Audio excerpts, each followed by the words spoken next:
प्रिय सत्संगी जनों, आप सभी ने परम संत समर्थ सद्गुरु महात्मा रघुबर दयाल जी उर्फ श्री पूज्य चच्चा जी महाराज के जीवन चरित्र का श्रवण किया। आइए हम सब श्री रघुबर चरितामृत के 13वें भाग का श्रवण आनंद प्राप्त करते हैं। सन 1946 के अक्टूबर की बात है। एक सेठ जी पूज्य चच्चा जी को सपरिवार हरिद्वार लिए जा रहे थे। उन्होंने द्वितीय श्रेणी का डिब्बा रिजर्व करवा लिया था। पूज्य चच्चा जी महाराज ने एक दास से पूछा, हम हरिद्वार जा रहे हैं, क्या आप भी चलिएगा? उसने उत्तर दिया, मैं अवश्य चलूंगा। दूसरे दिन तथा तीसरे दिन पूज्य चच्चा जी ने पुनः दास से चलने को पूछा। तब उसने उत्तर दिया, क्या महाराज जी लिवा चलने का इरादा नहीं है? पूज्य चच्चा जी ने कहा, यदि लिवा चलने का इरादा न होता तो कहता क्यों? दास ने कहा, क्या सेठ जी इसको पसंद करेंगे? पूज्य चच्चा जी ने कहा, इसमें सेठ जी का हर्ज ही क्या है? आप लोग अपने पैरों से चलेंगे। हाँ, 100 रुपए का खर्च अवश्य है। दास ने कहा, तब तो मैं अवश्य चलूंगा। रहा व्यय आदि का प्रश्न, सो लगभग 100 रुपए जो व्यय होगा उसे आप या तो पहले ही दिलवा देंगे या किसी से ले लेंगे, वह भी आप लौटकर पूरा करवा देंगे। दूसरे दिन प्रातः उस दास ने श्री चच्चा जी से अर्ज किया कि 32 रुपए तो कल आपने मुझे दिला दिए, 2 दिन का अवसर और है, इसमें आप शेष पूरा करवा देंगे, अतः मैं अवश्य ही चलूंगा।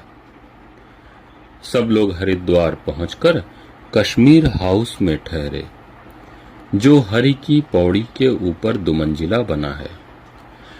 यहाँ पर पंडित नन्हूमल जी का सुप्रबंध था।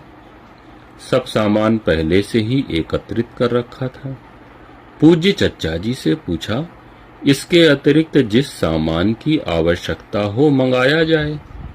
श्री चच्चा जी ने कहा कि पहले आप सेर भर दूध मंगवाइए।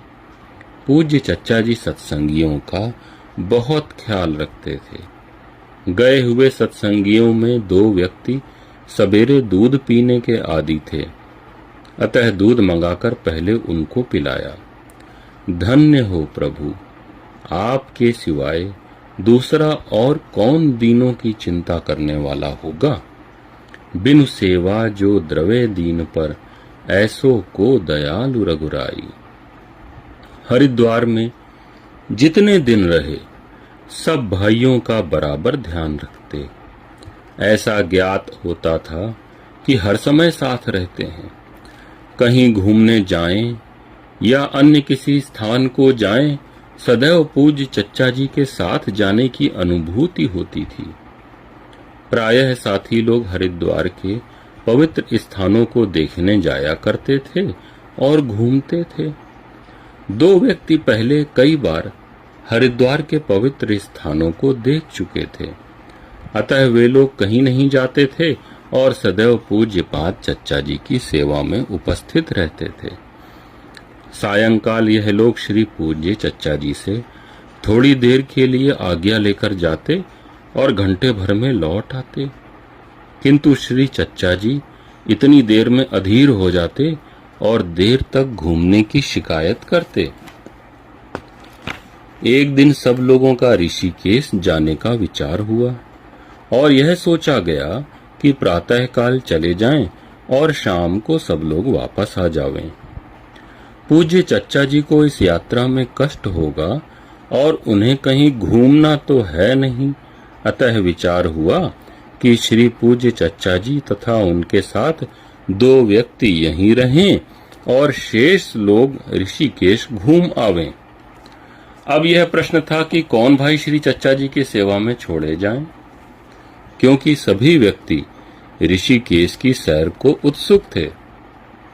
यह देखकर पूज्य चच्चा जी स्वयं कष्ट उठाने को तैयार हो गए और कहा, हम भी चलेंगे। ऋषिकेश में पहुंचकर श्री पूज्य चच्चा जी एवं पूज्यनीय चाची जी के लिए घाट पर ही विश्राम करने के लिए प्रबंध कर दिया गया और 2 व्यक्ति उनके पास रहे। शेष व्यक्ति लक्ष्मण झूला के उस पार गए। वहां के पुनीत स्थानों को देखने, गंगा स्नान करने और फोटोग्राफी आदि में अधिक समय लग गया। अति विलंब देखकर पूज्य चच्चा जी से पूछा गया कि घाट पर अच्छा भोजन मिलता है, आज्ञा हो तो लाया जावे, आप भोजन कर लीजिए।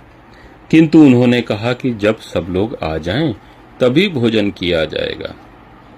कई बार कहने पर भी महाराज जी ने स्वीकार नहीं किया।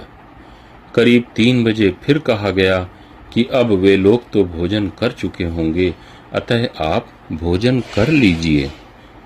इस पर पूज्य चच्चा जी ने फरमाया कि यह ठीक नहीं है। इस पर पूज्य चाची जी से प्रार्थना की गई कि आप ही स्वीकार कीजिए। उन्होंने कहा, यह धर्म नहीं है। पूज्य चच्चा जी ने उन 2 व्यक्तियों से कहा कि आप लोग भोजन कर लीजिए, तो उन्होंने कहा कि क्या हमारा ही धर्म गिरा हुआ है। इस पर सब लोग हंसने लगे। काफी प्रतीक्षा के बाद एक महाशय आए। उन्होंने पूज्य चच्चा जी से कहा कि सब लोग भोजन कर चुके हैं, आपके लिए भोजन भेजा है। इस प्रकार काफी प्रतीक्षा के बाद पूज्य चच्चा जी ने 4 बजे भोजन किया। ऐसी शिष्टता, ऐसा नेह निबाहन और ऐसा कर्तव्य पालन और कौन कर सकता है। प्रीति नीति पर मारथ स्वारथ, को न राम सम जान यथारथ। हरिद्वार में अनुमान से कुछ अधिक दिन लग गए। अतः जो सज्जन नौकरी पेशे से थे, उन्हें प्रार्थना पत्र भेजकर अधिक छुट्टी लेनी पड़ी। यह लोग डरते थे कि अधिक छुट्टी लेने से अधिकारी रुष्ट होकर कुछ हानि न पहुंचावें। जब पूज्य चच्चा जी वापस आए तो उसके लगभग 1 मास बाद उन्होंने लोगों से पूछा, कहो भाई, तुम्हारे दफ्तर के क्या हाल रहे। इसका उत्तर देते हुए एक भाई ने बतलाया कि दफ्तर में एक पत्र उनके नाम टाइप हो चुका था कि अब आगे छुट्टी नहीं मिलेगी, परंतु मेरे आ जाने से वह पत्र रुक गया। इसके बाद एक डॉक्टर साहब ने कहा कि टीबी क्लिनिक के डॉक्टर छुट्टी पर गए थे और वापस आते ही मुझे उनके स्थान पर काम करना पड़ा, जिसमें मुझे विशेष भत्ता प्राप्त हुआ।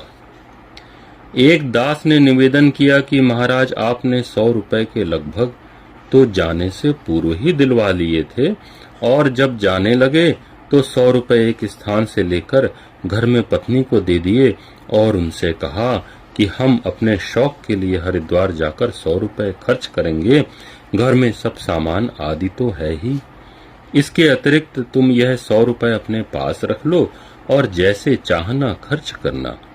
इससे एक सुविधा यह भी हुई कि हरिद्वार जाने की अनुमति आसानी से प्राप्त हो गई।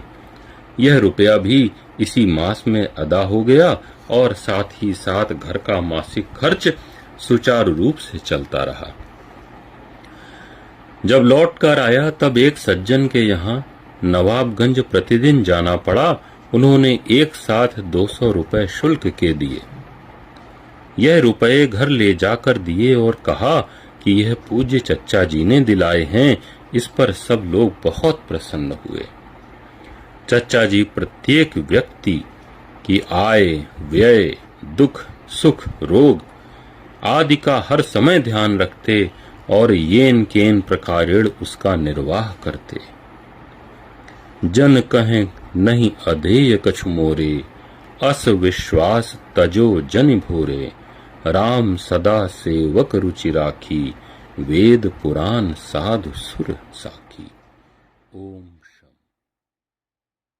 बंधुवर, अगर आपको ये वीडियो और प्रयास अच्छा लगा हो तो हमारे YouTube चैनल राम समाधि आश्रम संत थानेदार को सब्सक्राइब करते हुए लाइक करने की कृपा करें, अधिक से अधिक शेयर करें और एक विनम्र निवेदन है कि आध्यात्मिक लाभ हेतु वीडियो को पूरा सुना करें। कमेंट करके हमें ये अवश्य बताएं कि ये वीडियो आपको कैसा लगा। धन्यवाद।